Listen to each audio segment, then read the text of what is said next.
We hope all of our viewers had a great summer and are as excited as we are to be back with Season 2 of AU Nation. Each week, we will continue to bring together members of the Auburn Student Media Group and discuss the latest topic in sports. I'm Noah Gardner. And I'm Carter Gustin. For today's show, we'll discuss the start of Auburn's football season, give our college football playoff predictions, fill in some blanks, and finally discuss a big event from the Olympics in Rio. This is AU Nation. Let's get it.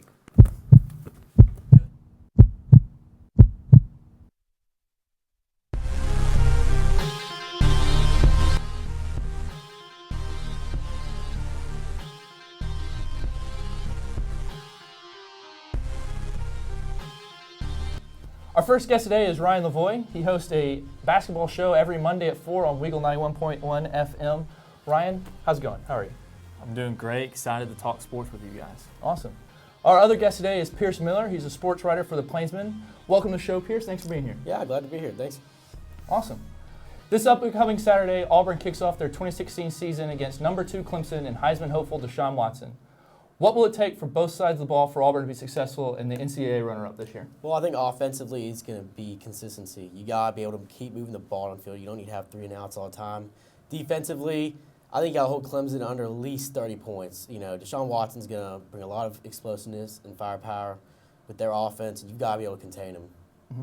And I think your point is right on right there, Pierce, considering that defensively you're not going to be able to be aggressive enough to completely stop somebody like Deshaun Watson. You have to contain Deshaun Watson. Be conservative in your play calling, but you also have to be choosy at the times when you want to be aggressive, because there will come a time when you have to dial up blitzes, mix up coverages to try and come up with a big play, because you can't just allow someone like Deshaun Watson to run it all around the field and to throw the ball all over the place. Yeah, I think for Auburn's defense, making big plays will be important because, you know, Deshaun's very mobile. He can get out of the pocket. So for Carl Lawson, for that defensive line to put some pressure and actually sack the quarterback, not just get a hand on him and let him go by, but actually bring him down will be key. Deshaun Watson doesn't make many mistakes, so capitalize on that 1 or 2 opportunities that you have to make a play on defense, get an interception. And then for offense, I think Shaun White's going to be key just because, you know, we've had this quarterback race for, you know, months now, who's going to be the quarterback, and now it's finally Shaun White. And so it's going to be important for Shaun to get off to a good start so he has some confidence both running and throwing the football. The question for me is, can Auburn's offense score enough points to keep up with Clemson's offense? Shaun White just got named the starter for this game, and there's some questions. I don't really know how good and potent this offense is going to be. Last year it was supposed to be really great, supposed to put up a lot of points, and it just didn't happen. We had a problem scoring in the red zone. Yeah, and I'm worried that's going to happen again this year. And losing Javon Robinson right off, you know, before camp even breaks is really going to hurt the running back depth. And so we do have Kerryon Johnson in there for Auburn, and that will help because he did get a lot of time last year. But you worry about the depth that was once so prevalent and a great tool for Auburn to use. Now they only have 1 or 2 backs that they're confident in. And so the running game that's going to be also important has taken a hit because of that. Right. I think Auburn has advantage. In fact, it's at home, it's at night. But do you think that Auburn's going to have what it takes to be even competitive against this playoff hopeful team? Based off of what we saw last year, I mean, no. You know, that's what the initial thought is. But again, it's a new season, and I want to know who also can step up in the receiving game. You know, who's going to be that big-time go-to receiver for Shaun White, because we didn't really see a guy step up last year. And, you know, Ricardo Lewis was the guy, but, you know, you still would see some, you know, on and off games from him. So who's going to step up in the passing game? All right, looking ahead at Auburn's season as a whole, what are some realistic expectations you guys have for the whole season, win-loss record, just looking at everything entirely? I've got 8 wins. That's my best scenario, and I think that's realistic. You know, you can get some, you know, games between Arkansas and Ole Miss that could really be close games, and I feel like we can win those games, but also go the other way. So those games are going to be key, but I think 8 wins is probably, you know, realistic in my opinion. I've really got Auburn as a dark horse in the SEC this year. I think a lot of people are sleeping on the Tigers this year, and I know that may sound a little bit contradictory to logic based off of what you looked at last year, but if you look at where the Tigers are picking up, they won the Birmingham Bowl very effectively, dominantly. They looked very good on the defensive side of the football, and now they've got to clear up what's happening on the offensive side of the ball. If you flip the script on a lot of the games that were close last year, because the Tigers lost pretty much all of their games last year by a touchdown or less. In every game except for Alabama, which there was a garbage time touchdown that made it a two-score game, and then LSU, which we all know what happened in Baton Rouge. But on that side of football, if you just flip the script, Auburn's got a 5-game stretch after LSU to where they can hit a win streak, and if they do lose to Clemson and LSU, they've only got 2 losses walking into Georgia. If they've got all the confidence in the world heading into that game, they could pull an upset in Sanford, and then who knows what will happen in the Iron Bowl. Staying competitive in those games, those big ones like LSU and Clemson, are key too, because it can get you confidence going to those next, that streak you're talking about. You don't have to win, you just have to be competitive, and that's what we didn't Exactly. see against LSU last year. Exactly. I'm thinking 8 wins is a good number. Georgia worries me because it's on the road. Alabama worries me, it's on the road. Clemson worries me because it's Clemson. There's some big names on this. Vanderbilt even worries me, honestly. I think that's kind of a scary team to play this year. Good defense coming back. Very good defense. Well, no, I'll give you that. Auburn is usually best as the underdog, and they usually underperform when they are expected to be towards the top. So I'll give you that. Last time they weren't ranked. 2013 Why am went I to the sitting BCS between you National two? Championship. But that being said, I just don't see that kind of success this year because now that it's been decided that Shaun White will be the quarterback, we at least have an idea of what to expect. Auburn had no idea what to expect when they had Nick Marshall or Cam Newton back in 2010, but it's a little bit more expected. You know the type of quarterback Shaun White is going to be. So I'm thinking somewhere around 6-6, 7-5, the lower end of expectations, just because there's 3 games that are almost universally agreed upon as losses in LSU, Clemson, and Alabama. And then Georgia, Ole Miss is going to be tough on the road as well. And then a couple tough home games with Arkansas and Texas A&M. So, look, it's the SEC. It's a tough road for Auburn. So I'm thinking somewhere more around 6-6. My only response to you about Shaun White, do we really know what to expect from Shaun White? We know what kind of quarterback he is.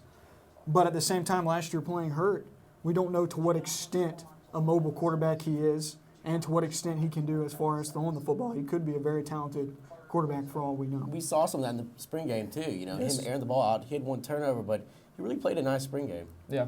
Well, I think we all have it at some sort of playoff berth. If it's a little bit more than 6 wins, not quite to 10 wins. But straight ahead, we'll tell you which teams have the best shot at making the college football playoffs. And I can promise you, you're not going to believe what Noah's going to say. You're watching AU Nation on Eagle Eye TV, Channel 6. This is a place where it only takes a second to imagine your future. Grasp a new concept in class. Inspire a child's curiosity. Discover a real-world solution. Seize an unexpected opportunity. There goes Davis! This is where you gain the preparation, confidence, and determination to succeed. This is Auburn.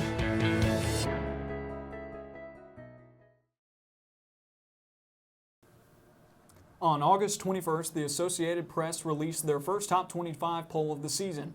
Guys, let's be bold and get our predictions out there. Which 4 teams will play in the college football playoff? Well, first I have LSU. I think they have so many returning stars on both sides of the football. Leonard Fournette, obviously. I think Brandon Harris is going to take a big step next season. And so I've got them in my number 1 spot. I've got Michigan number 2. I love what John Harbaugh did for Michigan last year and everything that he has turned them into. I like them at number 2. Number 3, I have Oklahoma. Very explosive offense with Oklahoma, Baker Mayfield. I've got them at 3, and then at 4, I have Clemson. Deshaun Watson, of course, we've talked a lot about them already. And so I like them at 4 to really round out the top 4. And I've got 2 of your 4 teams, and I'm going to read mine off in no particular order. But I've got Michigan and Oklahoma from your top 4, mainly because Oklahoma hasn't shown me anything to suggest that they're going to be any worse this year than they were last year, possibly much better. The question is, can Baker Mayfield get any better than he already is? Probably not. That'd be pretty difficult to do. But also Michigan, I love what Jim Harbaugh has done for the Michigan Wolverines. Recruiting has been great. And if you look at the Big Ten, it's going to be weak this year. The 2 teams they have to worry about end up being on their schedule, Michigan State and Ohio State. But Ohio State's got to replace a lot of players. The team is brand spanking new, and they're going to have to figure out everything but the quarterback position, which we all know is JT Barrett. And then Michigan State, don't sleep on Michigan State, but I still think Michigan can finally put it all together and beat the Spartans. And then the other 2 teams, Florida State and Tennessee. Tennessee's going to be able to exercise their demons. the general progression of how things have gone for the Volunteers has been that they haven't been able to do that yet, but they've gone through it. They've gone through the growing pains. And that's what championship teams have to do. They did that last year. This year they finally beat teams like Florida and Alabama, and they run the table. And then Florida State, I like them a whole lot better than Clemson just because the defense is there and Clemson doesn't have it yet. I think that Dalvin Cook will be just as versatile as any running back in the nation. Good luck on beating the Seminoles.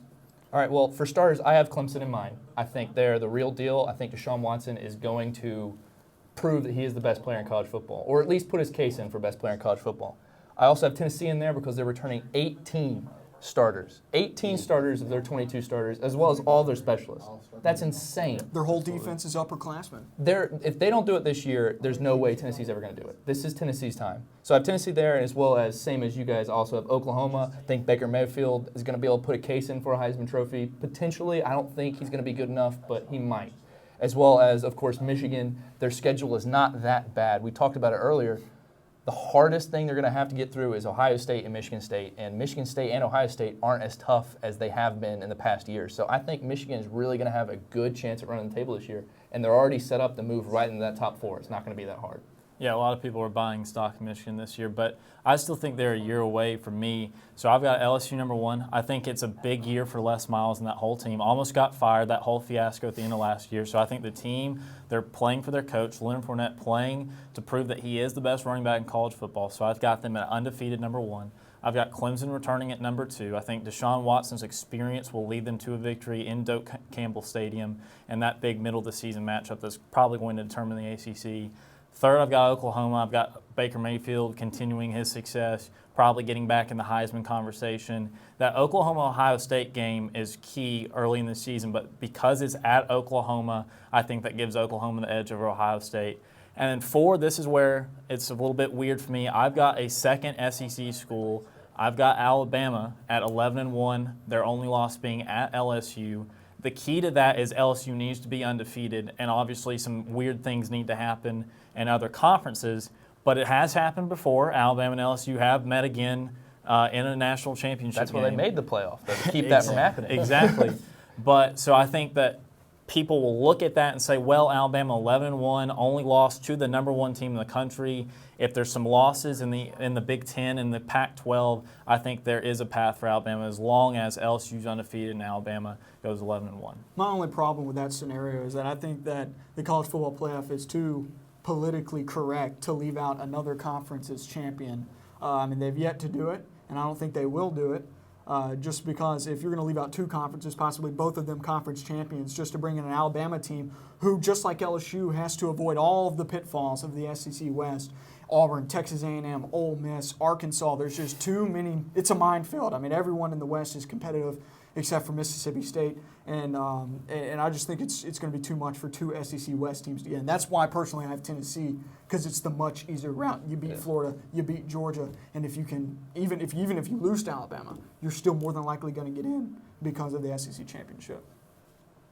Up next, we will play Fill in the Blank. We talk NFL, the Rio Olympics, and baseball's wild card race. This is AU Nation, Eagle Eye TV, Channel 6. I hope that you've been able to learn a strong work ethic surrounded by character, integrity, perseverance, so that when your 1 second comes, you'll be prepared for it. Chris Davis. 45, there goes Davis! Your 1 second, our 1 second is now. And our lives have been guided by the principles of one of the greatest academic institutions in the country, Auburn University.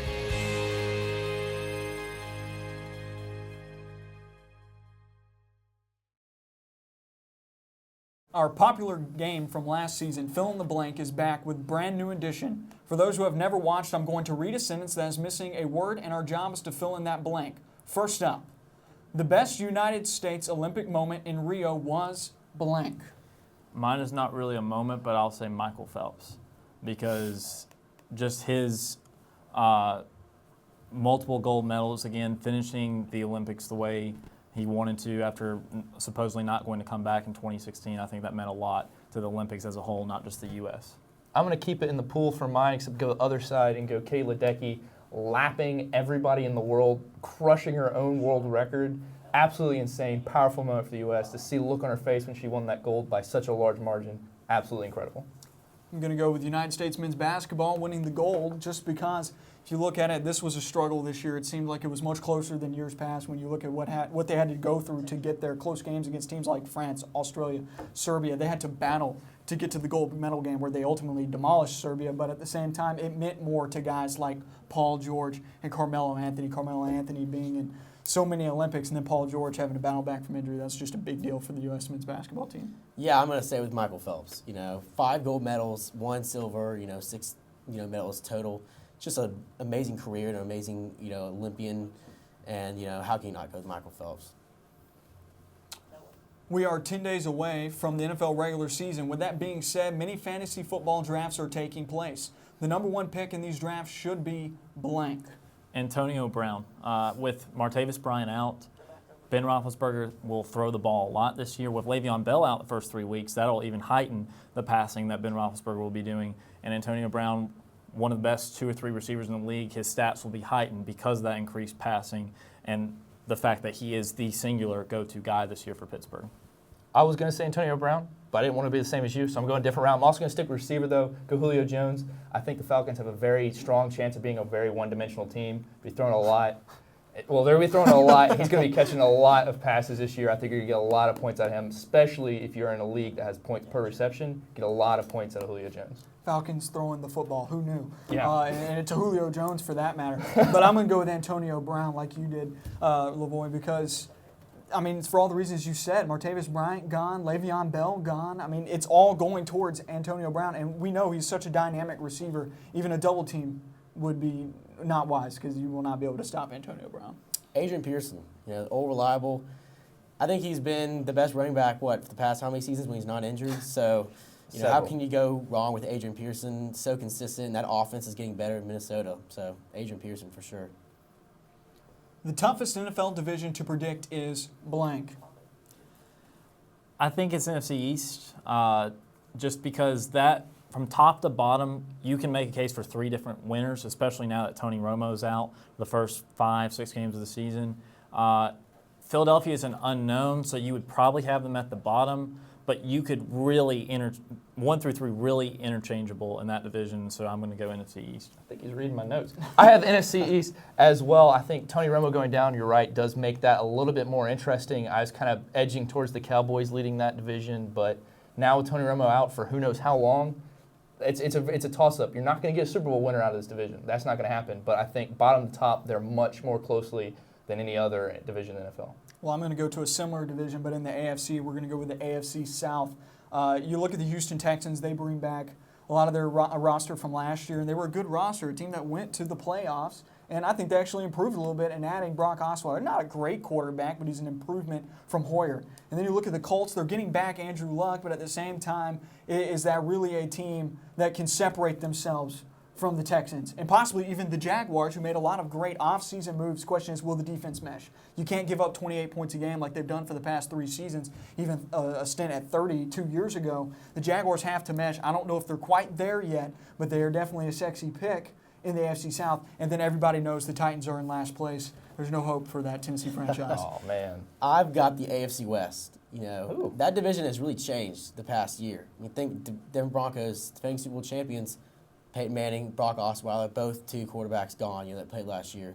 So now you don't know who the quarterback is. It's going to be Trevor Seaman, but will he be there all season long? Who knows?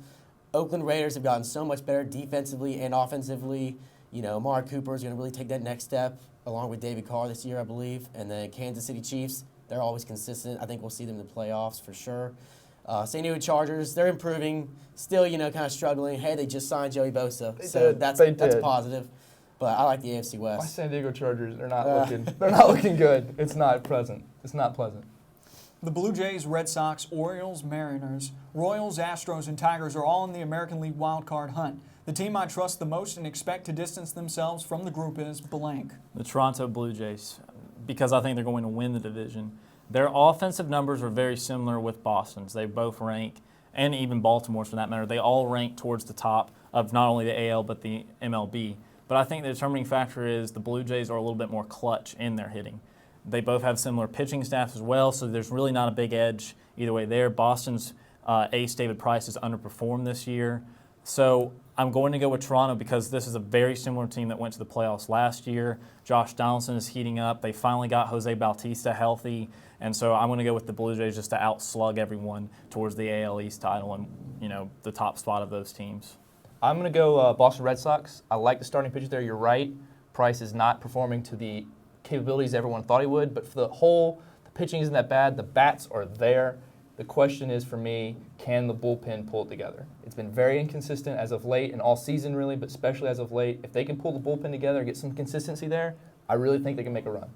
Yeah, the Blue Jays, the Red Sox, and the Orioles all have the hitting to separate themselves from the others. And so I think it's going to go pretty much chalk from what it is right now, where the Blue Jays win the division, Red Sox, Orioles take the wild card. I think that this is possibly the best division in all of baseball. A lot of talented teams, and it's just for hitting. The pitching's still question marks for all these teams, but if the hitting can carry them a long ways in October, and I think it will carry them for the remainder of this season to get them in the playoffs. So American League East teams for the win. Yeah, I agree. This is the best division in all baseball, but I've got the Blue Jays also. It's just the hitting is so good, and then I really expect the pitching to start to pick up this year. Especially once it gets playoff time. So I really like the Blue Jays in this division. Blank will win the Heisman this upcoming season. I'm going to say Deshaun Watson. That's one of the 3 or 4 no-brainer picks. But the reason it's not Fournette or McCaffrey for me is that Fournette against SEC defenses, if LSU can't become better at the quarterbacking position, if Brandon Harris cannot develop at quarterback, then 8-9 men in the box for Leonard Fournette every game, and against the tougher opponents, he's just not going to be able to put up the yards he needs to win the Heisman. For McCaffrey, I think it's the same type of thing that happened last year. The numbers will be there, but I don't know if Stanford's going to be able to make the playoffs like Clemson will. And on top of that, 9 o'clock slot times for Stanford playing in the West Coast really kills him. And so I'm going to go with Deshaun Watson just because quarterback usually gets a added bump over a successful running back. You're right. That is why Christian McCaffrey didn't win it last year. I think there was a lot of factors outside of his control that kept him from winning it. At the same time, it's a tragedy he didn't win it last year, in my opinion.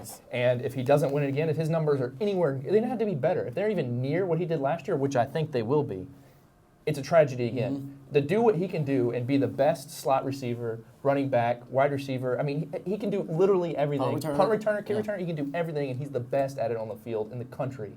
And I think it's a tragedy if he doesn't win it this year. But you didn't know this. He's also thrown 2 touchdown passes in his career as well. Yeah. So he can do it all. He can really do it all. But I'm going to go with the aerospace engineer, Josh Dobbs from the University of Tennessee. In my playoff scenario, I had Tennessee basically running the table, going undefeated, going all the way. And that's going to be led by Josh Dobbs. He's just a talented quarterback all around. He's got a supporting cast led by guys like Jalen Hurd. And by far, I don't see how a team as talented as Tennessee led by a guy like Josh Dobbs, and I don't see how a quarterback in the playoffs doesn't win the Heisman Trophy. That's what the award is. It's championship quarterback trophy.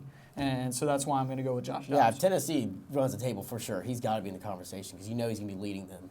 I've got Christian McCaffrey as well. I think he is so good. The numbers he puts up is insane. It was a tragedy he didn't win last year. I thought he absolutely deserved it over Derrick Henry. And I know being in the Pacific and whatever time the game kicks off can't hurt him. But I just think the numbers are just too eye-popping. How do you not go with a guy like that? And he changes the game in so many different ways. Catching, running the ball, punt return, kick return. Throwing the ball, apparently, too. Throwing the ball, yeah. So definitely Christian McCaffrey, in my opinion. For sure.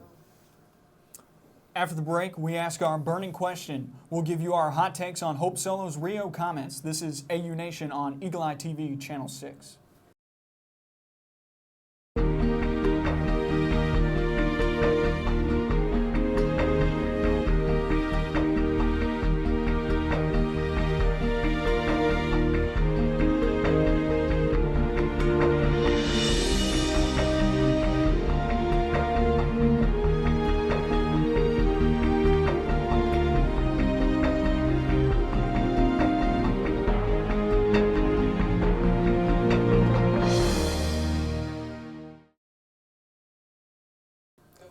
Hope Solo made a controversial comment following the United States' loss to Sweden in the quarterfinals of the 2016 Rio Olympics.